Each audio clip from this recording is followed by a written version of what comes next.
Hi, so before we get started, I'd just like to ask you, if you're new here, please consider subscribing to the channel, and also at the end of the video, please consider give it a thumbs up if you found it useful. Also, leave a comment below on ways to and suggestions and ways to improve this video moving forward. Let's go. In this video, I'm going to show you how to use the new assertAll assertion in the Jupyter API. So I've got here an example where I have an exchange, which is my component under test, and what I can do with this exchange object is send orders. So notice that I send an order and it takes obviously an order, and then if this order is accepted as per the stock exchange rules, then I get a trade. So in this very simplified example, what I want to do is I want to submit an order to the stock exchange, and I'm going to get a trade, and what I want to do is that this trade matches the order that I submitted. So the order is basically a container of the direction, which is buy or sell. A symbol is just a stock symbol, and a price that I want to, the max price that I want to buy or sell. If I'm buying, it's the max price. If I sell, it's the minimum price, and the quantity of the stocks that I want to buy or sell. So and then I get a trade, like I said, which matches this order. So this is in this particular example, I'm submitting an order to buy 100 shares of IBM at most $42. In JUnit 4, I would invoke the method that I want to test, which returns a trade object, and then I want to assert that this trade object is in this particular state. So I'm going to test assert the direction, the symbol, the price, and the quantity against the expected values. So if I just run this, then if I run this test, then obviously all is good and all passes and so on.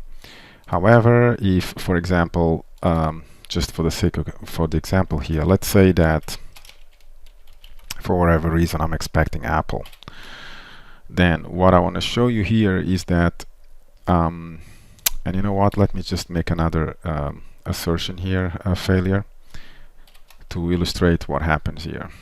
So notice that I have two assertion failures here. I have an assertion failure here that the symbol obviously is IBM and I'm expecting Apple, and the fourth assertion, the quantity of the trade is actually 100, but I'm expecting 10. However, when I run this test, only one error is reported, which is okay. It's what you would expect in JUnit 4. In other words, as soon as the first assertion fails, then the test is aborted and you get an assertion error for this assertion that failed. But what if what you want to do actually is you want to assert the complete state of the object, and then at the end you want to be notified not just about the first assertion failure, but the complete set of assertions that failed. So this is where assertAll helps in JUnit 5 with the Jupyter API.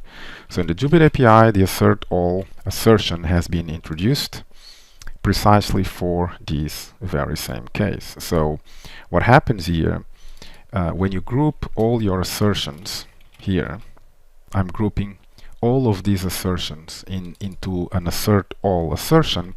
What happens is the entire assertions, all of these four, will be executed regardless of whether there are failures or not, and at the end, in this group assertion with assertAll, you will see the complete set of state of your object. So let's run this case now, just the one that passes, just to validate that we have the same behavior. So everything passes, but now let's do the exact same thing that we did for the previous example, i.e. where there is an assertion failure on the symbol as well as the quantity. And unlike the previous example where we were only notified about the first assertion failure, here we're going to be notified about the full assertion failures. So the two assertion failures in this case.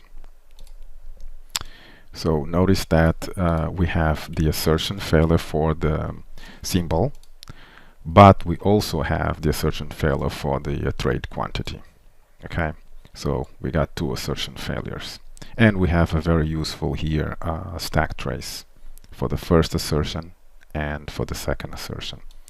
So moving on here, if you do want a behavior which is similar to JUnit 4, where you, for whatever reason, you want to have a dependency between the execution of the assertions, that is, you only want to execute one assertion if the previous one or all the previous one pass, then what you would do is, instead of doing it putting all of your individual assertions inside a single assertAll, what you would do is you would put the assertions inside a code block. Okay, so you use this lambda on a code block, and inside here you put all your assertions.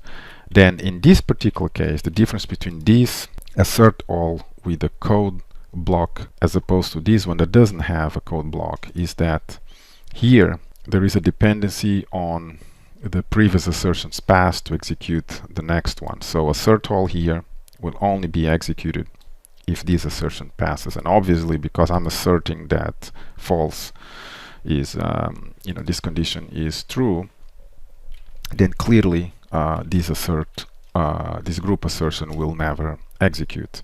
Another thing that you can obviously see here is that I can deeply nest the assertions or group of assertions. So assertAll here is taking a lambda that provides assertions, and one of them actually is an assertAll, and I could just do multiple levels of deep nested of group assertion. So let's run this example and see what we'll get.